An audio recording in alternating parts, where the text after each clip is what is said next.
சற்று முன் திமுகவில் இணைந்த அதிமுகவின் அமைச்சர் தங்கமணி அதிர்ச்சியில் உறைந்த எடப்பாடி. காலியான அதிமுக கூடாரம். அதாவது தற்போது தமிழ்நாட்டில் நடப்பதோ மழைக்காலம். ஆனால் அதிமுகவிற்கு மட்டும் இது இலையுதிர் காலம் என்றே சொல்லலாம். அதாவது இரட்டை இலையிலிருந்து பல இலைகள் உதிர்ந்து விழுந்து வேறு கட்சிக்கு பறந்து செல்லும் காலம்தான் இலையுதிர் காலம் இது.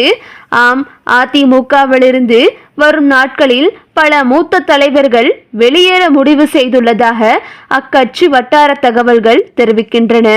அதாவது அதிமுகவிலிருந்து கடந்த சில நாட்களாகவே பலர் தொடர்ந்து வெளியேறி வருகின்றனர். சமீபத்தில் முன்னாள் அதிமுக எம்பி மைத்ரேயன் அண்ணா அறிவாலயத்தில் முதலமைச்சர் மு.க. ஸ்டாலின் முன்னிலையில் திமுகவில் இணைந்தார். சமீபத்தில் அதிமுகவிலிருந்து விலகி திமுகவில் இணைந்த அன்வர் ராஜாவின் முடிவு பல விவாதங்களை எழுப்பியுள்ளது. அதிமுகவின் முக்கியமான இஸ்லாமிய முகாம்களில் ஒருவரான அன்வர் ராஜா திமுகவில் இணைந்தது அக்கட்சிக்கு பெரும் பின்னடைவாக கருதப்படுகிறது. இவர் அதிமுகவின் அமைப்பு செயலாளராகவும் முன்னாள் எம்பியாகவும் இருந்தார். அதேபோல் ஆலங்குளம் தொகுதியில் அதிமுக சார்பாக போட்டியிட்டு வெற்றி பெற்றவரும் ஓபிஎஸ்ஸின் தீவிர ஆதரவாளருமான மனோஜ் பாண்டியன் திமுகவில் இணைந்த நிலையில் எம்எல்ஏ பதவியை ராஜினாமா செய்துள்ளார். சென்னை அண்ணா அறிவாலயத்திற்கு வந்த மனோஜ் பாண்டியன் மு.க. ஸ்டாலின் முன்னிலையில் திமுகவில் இணைந்து விட்டார். இப்படியே வரிசையாக அதிமுகவிலிருந்து வெளியேறும் தலைகளின் எண்ணிக்கை உயர்ந்து கொண்டே செல்கிறது. எங்கடா இங்க இருந்த என் டீமையே காணோம் என்று ரியாஸ் கானிடம் மாட்டிக்கொண்ட வடிவேல் தனது அடியாட்களை தேடுவது போல எடப்பாடி பழனிசாமி திரும்பி பார்க்கும் முன் கட்சியிலிருந்து கொத்து கொத்தாக ஆட்கள் வெளியேறி கொண்டே இருக்கிறார்கள். அந்த வகையில் அதிமுகவில் இருந்த செங்கோட்டையன் நீக்கப்பட்ட நிலையில் அவர் தற்போது விஜயின் தமிழக வெற்றி கழகத்தில் இணைந்து அதிர்ச்சியை ஏற்படுத்தினார். அதேபோல நேற்று கோவை சிங்காநல்லூர் தொகுதி அதிமுக முன்னாள் சட்டமன்ற உறுப்பினரும் முக்கிய நிர்வாகியுமான சின்னசாமி முதலமைச்சர் மு.க. ஸ்டாலின் முன்னிலையில் திமுகவில் இணைந்திருப்பது தமிழக அரசியல் வட்டாரத்தில் பெரும் பரபரப்பை ஏற்படுத்தியுள்ளது. இப்படிப்பட்ட நிலையில்தான் தற்போது அதிமுகவின் முக்கியமான அமைச்சராக கருதப்படும் ஒருவர் தற்போது திமுகவில் இணைய போவதாக பல தகவல்கள் வெளிவந்துள்ளது. கிட்டத்தட்ட அது உறுதியும் ஆகிவிட்டது என்று சொல்கின்றனர். அதாவது நாமக்கல் மாவட்டம் பள்ளிப்பாளையத்தில் உள்ள கொங்கு திருப்பதி கோவிலில் அமைச்சர் முத்துசாமி மற்றும் முன்னாள் அமைச்சர் தங்கமணி ஒரே நேரத்தில் வழிபாடு நடத்தியது விவாதங்களை ஏற்படுத்தியுள்ளது. இருவரும் ஒரே நேரத்தில் கொங்கு திருப்பதி கோவிலில் சந்தித்து கொண்டு ஒன்றாக வழிபட்டனர். அதோடு அண்ணே எப்படி இருக்கீங்க, நல்லா இருக்கீங்களா, உடம்பெல்லாம் எப்படி இருக்கு என்று நலம் விசாரித்து கொண்டனர். இருவரும் ஒரே நேரத்தில் ஒன்றாக கோவிலுக்கு வந்து வழிபாடு செய்தது பல வியூகங்களை விவாதங்களையும் ஏற்படுத்தி உள்ளது. ஜெயலலிதா காலத்தில் இப்படி செய்திருந்தால் இந்த நேரம் தங்கமணி கோவில் வாசலை தாண்டும் முன் அக்கட்சி ரீதியிலான ஒழுங்கு நடவடிக்கை எடுக்கப்பட்டிருக்கும். இப்போது இருவரும் ஒன்றாக பேசியதால் ஏதேனும் கட்சி மாற்றம் அல்லது ஆக்ஷன் இருக்குமோ என்ற கேள்வி எழுந்துள்ளது.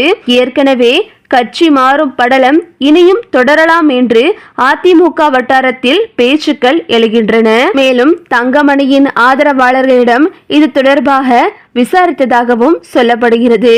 அவர்கள் கூறியதாவது திமுகவில் இணைவதற்காகத்தான் இந்த பேச்சுவார்த்தை நடந்திருக்கிறது என்று அவர்கள் கூறியதாக சொல்லப்படுகிறது. ஏனென்றால் அதிமுகவிலிருந்து ஒன்றும் ஆக போவதில்லை, கட்சியையும் எப்படியும் எடப்பாடி இணைக்கப் போவதில்லை. இப்படி அந்தரத்தில் தொங்கிக் கொண்டிருப்பதற்கு திமுகவில் இணைந்தாவது ஏதாவது ஒரு பதவியில் அமரலாம் என்று தங்கமணி அது தொடர்பாகத்தான் திமுக அமைச்சரிடம் பேச்சுவார்த்தை நடத்தியதாகவும் சொல்லப்படுகிறது. ஏன் நீங்கள் தாவேகாவில் இணையவில்லையா என்று விசாரித்த போது ஆஹா தாவேகாவா எங்களுக்கு வேண்டாம், ஏற்கனவே ஒருவர் அங்கு சேர்ந்து படாத பாடுபட்டு வருகிறார், அதாவது செங்கோட்டையனை கூறுகிறார்கள். செங்கோட்டையன் தாவேகாவில் இணைந்ததிலிருந்து சிறிது கஷ்டத்தில் இருந்து வருவதாகவும் அதுபோக அவர் நிறைய குழப்பங்களை சந்தித்து வருவதாகவும் வரும் தேர்தலில் கண்டிப்பாக தாவேகா பதவியில் அமரப்போவதில்லை. அதுபோக அது மிகவும் பின்தங்கிய கட்சி. அதில் இணைந்து தன்னுடைய நிலைமையையும் தன்னுடைய அரசியல் அனுபவங்களையும் குறைத்து கொள்ள தங்கமணி விரும்பவில்லை என்றும், தற்போது செங்கோட்டையின் நிலைமையை பார்த்துவிட்டு நாம் தாவேகாவில் இணையக்கூடாது என்று தங்கமணி முடிவெடுத்து திமுகவில் இணைய போவதாக அவரது ஆதரவாளர்கள் கூறியதாகவும் சொல்லப்படுகிறது. திமுக அமைச்சர் முத்துசாமியை தங்கமணி அமைச்சர் சந்தித்த போது திமுகவின் அமைச்சர் முத்துசாமியை முன்னாள் அதிமுக அமைச்சர் தங்கமணி சந்தித்து பேசியதில் சீக்கிரம் திமுகவிற்கு வாருங்கள் என்று அவர் அழைத்ததாகவும், கண்டிப்பாக அதற்கான ஏற்பாடுகளைத்தான் நான் செய்து கொண்டிருக்கிறேன் என்று தற்போது தங்கமணி அவரிடம் பேசிக்கொண்டதாக அவரது ஆதரவாளர்கள் சில சலசலப்புகளை எழுப்பி வருகின்றனர். இதனால் தங்கமணி கூடிய விரைவில் முதல்வர் ஸ்டாலினை தொடர்பு கொண்டு திமுகவில் இணைவதற்கான அனைத்து முடிவுகளையும் எடுக்க இருப்பதாகவும், அதுபோக தற்போது திமுகவில் தங்கமணி இணைந்தால் அதிமுக அமைச்சர் தங்கமணிக்கு முக்கிய பதவியை முதல்வர் ஸ்டாலின் கொடுக்க இருப்பதாகவும் திமுக வட்டாரத்தில் தகவல்கள் வெளிவந்துள்ளது. அதிமுக தரப்பில் விசாரித்ததில் இது வெறும் டீசர் தான் என்கிறார்கள். மெயின் பிக்சர் இனிதான் என்கிறார்கள். அதாவது கொங்கு மண்டலத்திலிருந்து இன்னொரு தலைவர், சென்னையிலிருந்து ஒருவர், டெல்டாவிலிருந்து ஒருவர் என்று இன்னும் 4-5 தலைகள் விரைவில் திமுகவில் தாவ போகிறார்கள் என்று கூறப்படுகிறது. அதற்கு முன்னுதாரணமாகத்தான் இந்த கோவில் மீட்டிங் அரங்கேறி உள்ளது என்று தற்போது அரசியல் வட்டாரங்களில் பேசி வருகின்றனர். அதுபோக தாவேகாவில் இணைவதற்கு அதிமுக நிர்வாகிகள் பலரும் சற்று யோசித்து வருவதாகவும் கூறப்படுகிறது. செங்கோட்டையன் அவசரப்பட்டு தாவேகாவில் இணைந்து விட்டார். அந்த தவறை நாங்கள் செய்ய மாட்டோம். அவர் தன்னுடைய அரசியல் அனுபவத்தை குறைத்து கொண்டு இப்படி அநியாயமாக தாவேகாவில் இணைந்து விட்டார் என்று தற்போது அதிமுகவில் பலரும் புலம்பி வருகின்றனர்.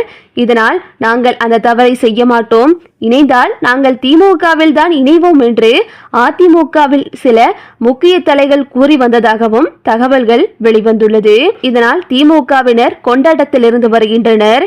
ஏற்கனவே அதிமுகவில் காலி கூடாரமாக இருந்து வரும் இந்த சூழ்நிலையில் இது எடப்பாடிக்கு பேரதிர்ச்சியை ஏற்படுத்தியுள்ளது. அதிமுக மட்டுமின்றி தற்போது தாவேகா தலைவர் விஜய்க்கும் இது ஒரு மிகப்பெரிய அதிர்ச்சியை ஏற்படுத்தியுள்ளது. அதிமுகவில் இருந்து வரும் அனைவரையும் தாவேகாவில் இணைத்து விடலாம் என்று நம்பிக்கொண்டிருந்த விஜய்க்கு இது மிகப்பெரிய ஏமாற்றத்தை ஏற்படுத்தியுள்ளது. ஓகே விவோஸ், இந்த வீடியோ உங்களுக்கு பிடிச்சிருந்தா லைக் பண்ணுங்க, ஷேர் பண்ணுங்க, மறக்காம நம்ம சேனலை சப்ஸ்கிரைப் பண்ணிக்கங்க. தேங்க்ஸ் ஃபார் வாட்சிங்.